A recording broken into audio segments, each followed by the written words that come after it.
من حقوقه الأساسية في الاستقلال والسلام والوجود والحياة بكل بساطة لا تشكل عاراً جسيماً لكل الإنسانية.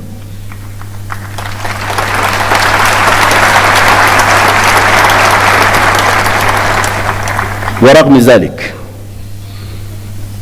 ذلك كله ظل الشعب الفلسطيني البطل صامداً، كما ظل الاتحاد الإفريقي في جانبه بكل قوة وحزم. هنيئا لك يا أخي الرئيس أبو مازن. Ces paysages d'apocalypse qu'offre aujourd'hui la Palestine, la bande et la population de Gaza en particulier, après plus d'une année de guerre destructrice de toute forme de vie et de biens, continue de se dérouler dans le silence presque total des puissances du monde, si ce n'est l'appel par certains à la déportation systématique des Palestiniens hors de leur terre. C'est le comble. C'est vraiment le comble. Ce drame inouï pèse aujourd'hui, malgré le cessez-le-feu et la libération des otages et prisonniers, facilité par le Qatar, l'Égypte et les États-Unis, sur la conscience universelle et questionne profondément sur notre humanité. Les taux de la mondialisation avancée, étouffante, déshumanisée, ne laisse point l'Afrique en dehors de l'élite hégémonique qui se déroule loin de sa terre.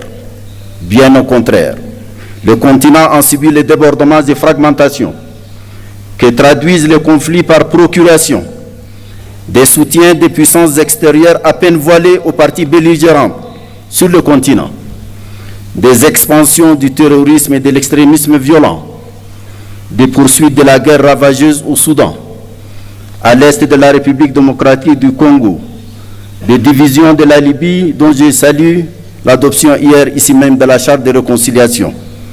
Félicitations à vous, Monsieur le Président Danou Sassou Nguesso.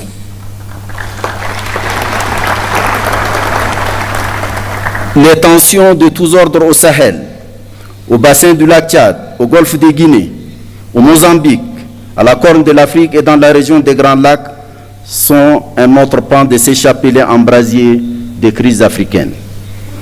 Les flux de réfugiés politiques, économiques, environnementaux et autres personnes déplacées internes viennent accentuer la situation sécuritaire, alimentaire et sanitaire déjà fragile de nombreux États membres. C'est à ce contexte mondial et régional fortement dégradé que nous avons été confrontés au cours des 8 dernières années de développement de notre action.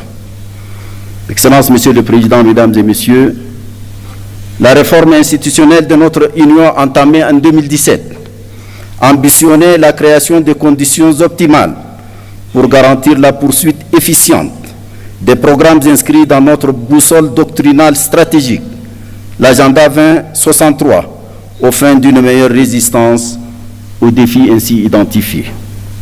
À ce titre, la reconfiguration du leadership de la Commission, un processus d'évaluation des performances du personnel, des rapports de collaboration plus étroits entre l'Union africaine et les communautés économiques régionales et mécanismes régionaux actés par un nouveau protocole, l'institutionnalisation d'un sommet de coordination dédié à l'intégration, la mise en place des groupes techniques R10 et F15 chargés de veiller à la qualité des ressources humaines recrutées et au respect des règles d'or de la gestion budgétaire, financière et comptable de l'Union ont été les points saillants de cette réforme. Une évaluation de la pertinence de tous les organes de l'Union, sans exception aucune, fera naître une nouvelle cartographie administrative et institutionnelle de l'Union. J'insiste ici, en particulier, sur 3 parmi ces organes. Le Parlement panafricain, le Conseil de paix et de sécurité et le Comité des représentants permanents. Le mouvement d'ensemble de la réforme, avec ses ombres et lumières, confirme sa pertinence et sa nature nécessairement progressive à se déployer sur le long terme. C'est une exigence d'adaptation perpétuelle des structures de notre Union aux évolutions qui caractérisent le monde. Je voudrais ici remercier les présidents Paul Kagame et William Ruto pour leurs remarquables efforts pour faire avancer cette réforme. Monsieur le Président, Mesdames et Messieurs, l'évaluation de la première décennie de mise en œuvre de l'agenda 2063, couvrant la période allant de 2014 à 2023, révèle les progrès sectoriels accomplis dans notre marche vers la construction de l'Afrique que nous voulons. Il est crucial d'en tirer les vraies leçons et de procéder aux ajustements pertinents subséquents. Dans le domaine de la santé, c'est une approche holistique, traduite sur le terrain à travers des actions auréolées de succès. Avec la survenance de la pandémie de la COVID-19, Africa CDC s'est affirmée comme l'instrument le plus efficace de la lutte contre toutes les maladies.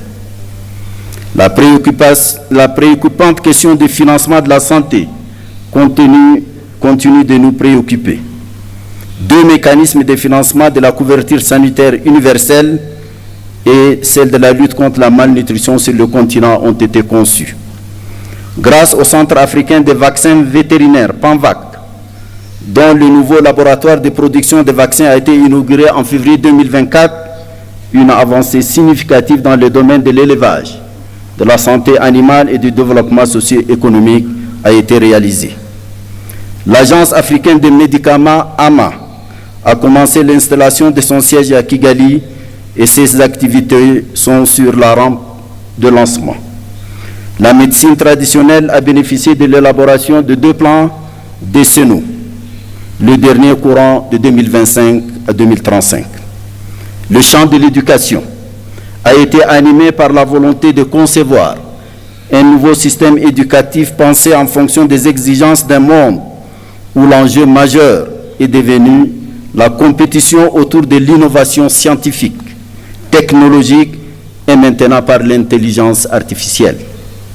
C'est en cohérence avec cette âme que des stratégies diverses et complémentaires ont été développées, notamment lors de la conférence de Nouakchott de l'année 2024, initiée par la présidence en exercice la Mauritanie, en collaboration avec la Commission de l'Union africaine et d'autres partenaires, dont l'UNICEF et l'UNESCO en particulier.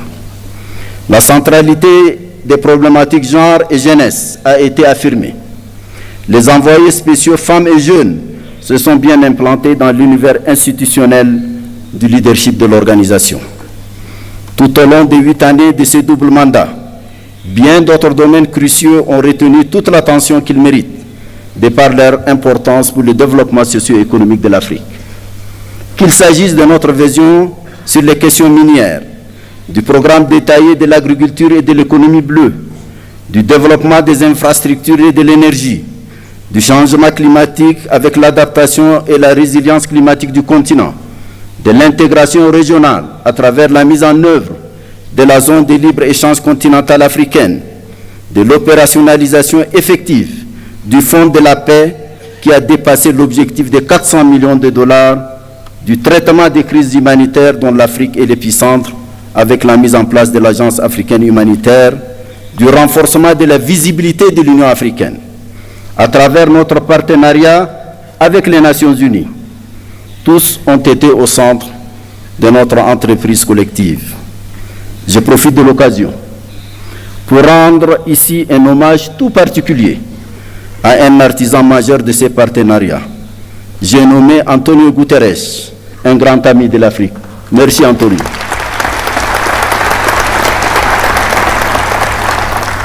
L'accession de l'Union africaine au G20 et les BRICS, dont plusieurs États africains sont membres, est venue couronner cette visibilité.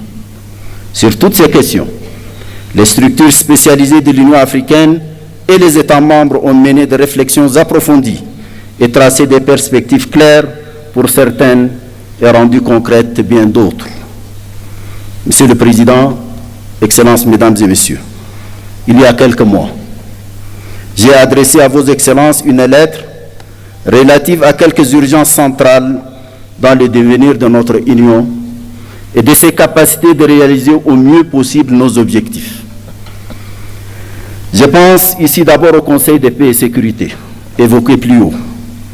Son rôle devrait s'accomplir sur la base des textes qui régissent son fonctionnement, dont il tire la force et la légitimité de concevoir, d'encadrer les questions prégnantes de notre sécurité collective et d'imposer, si nécessaire, les sanctions requises les cas échéants.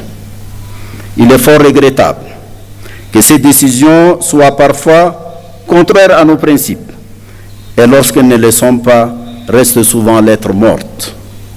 Les décisions de cet organe continental central ne sauraient être considérées avec désinvolture et négligence par les États membres, ni par une conception et des pratiques biaisées des communautés économiques régionales au nom du principe galvaudé d'une subsidiarité interprétée de façon intéressée et partisane.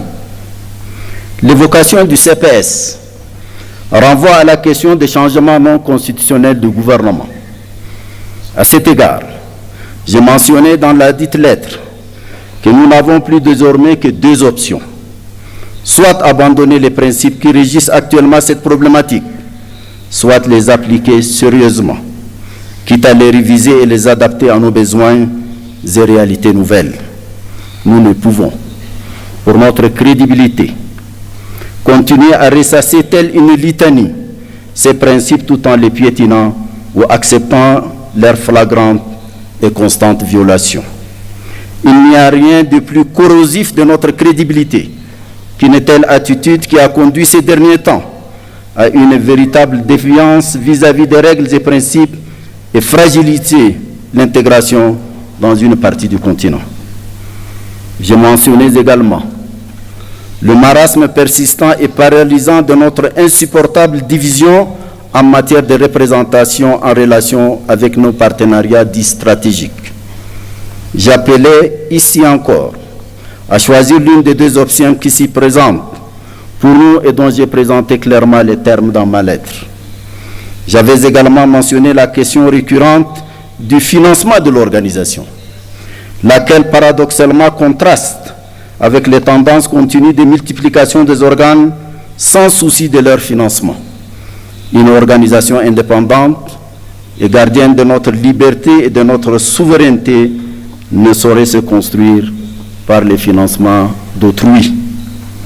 J'avais également soulevé la réduction privative d'initiative du président de la Commission de l'Union africaine et appelé à son harmonisation avec les obligations légales et coutumières qui s'imposent désormais à lui. En somme, l'essence de ma correspondance est simple et peut-être brutale.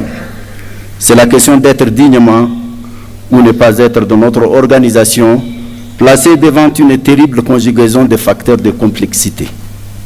Ce sont toutes ces questions auxquelles vous faites face aujourd'hui que j'ai voulu pudiquement poser dans ma lettre. Allons-nous enfin ouvrir les yeux sur le sort de notre organisation ou alors continuer à la laisser se lamenter et gémir? Excellence, Monsieur le Président, Excellences, Mesdames et Messieurs, c'est une vérité banale aujourd'hui d'affirmer que les concepts et les instruments juridiques servant de cadre d'analyse des dynamiques de la politique internationale contemporaine sont périmés. Ils ont perdu leur vertu à la fois structurante et explicative des phénomènes mondiaux actuels. Un tel constat explique pourquoi les débats portent aujourd'hui sur les modalités d'avènement d'une nouvelle gouvernance économique et politique mondiale. L'Afrique ne peut rester muette et inactive. Elle doit impérativement se jeter dans la bataille pour se tailler sa place propre dans les configurations en cours de recomposition. Ce n'est pas facile.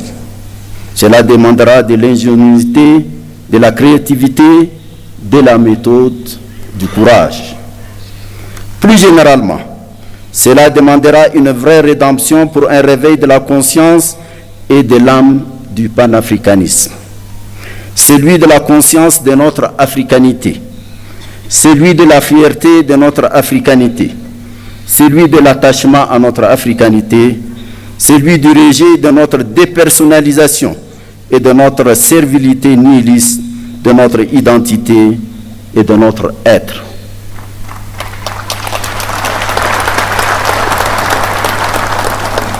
C'est à quoi nous appelle la jeunesse africaine. Celle-ci, majoritaire dans tous nos États, est de plus en plus exigeante. Sa voix résonne de plus en plus fort grâce aux nouvelles formes de communication qui amplifient toutes les expressions. Cette jeunesse africaine nous interpelle et nous fait constamment un procès en déphasage de ses aspirations, qui sont celles d'une Afrique ouverte sur elle-même et unie, souveraine dans ses politiques et choix, debout et solidaire. Cette solidarité a toujours été notre planche de salut dans notre combat contre le colonialisme et l'apartheid et le parachèvement de notre indépendance. Nous venons de nous incliner sur la mémoire d'un de ces grands combattants, Sam Nujoma. Ça doit nous rappeler quelque chose, mesdames et messieurs. La foi dans notre solidarité panafricaine a galvanisé nos consciences, nos volontés et nos intelligences pour nous conduire vers un destin commun plus prometteur. Il n'y a pas de nouvelle voie de notre futur que d'écouter et de donner corps aux aspirations de notre jeunesse, nos concitoyens et notre diaspora. Monsieur le Président, Mesdames et Messieurs, je quitte définitivement mes fonctions dans quelques jours. J'avoue que je me sens envahi par un doux sentiment de liberté qui m'autorise ces quelques mots venant du cœur.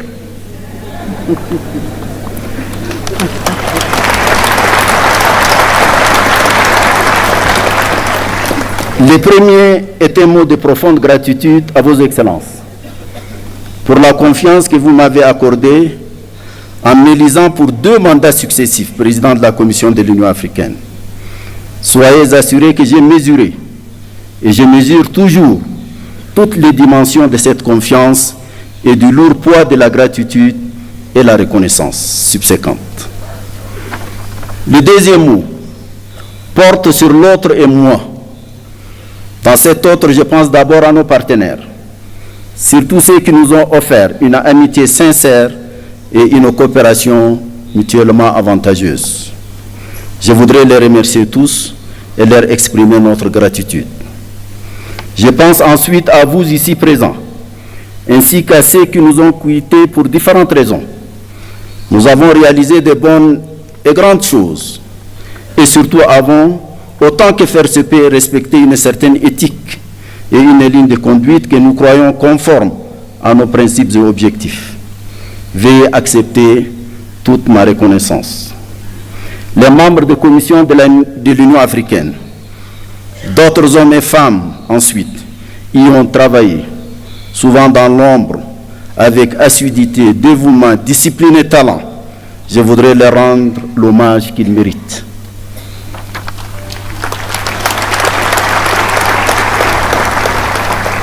Le troisième mot est relatif à mes propres limites. J'ai tant voulu faire vite et mieux au cours des 2 mandats que vous m'avez confiés.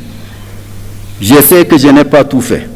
Peut-être ai-je sous-estimé la lourdeur de la tâche et le poids des pesanteurs. Je sais que j'ai peut-être commis des erreurs. Je ne devrais peut-être pas dire peut-être. J'ai certainement commis des erreurs. Peut-être ai-je ici ou là faibli ou m'étais trompé et manqué des occasions de faire mieux.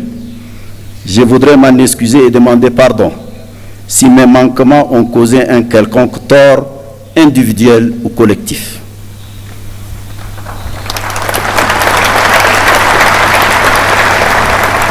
Le 4e mot est relatif à mon sentiment de l'instant. Je suis heureux de reprendre ma liberté. Mais je sais que j'aurai aussi la nostalgie des lieux, des femmes et des hommes que j'y ai connus, du peuple éthiopien à la civilisation millénaire. À vous, mon cher Dr Abiy Ahmed, Betam Amesegnalem.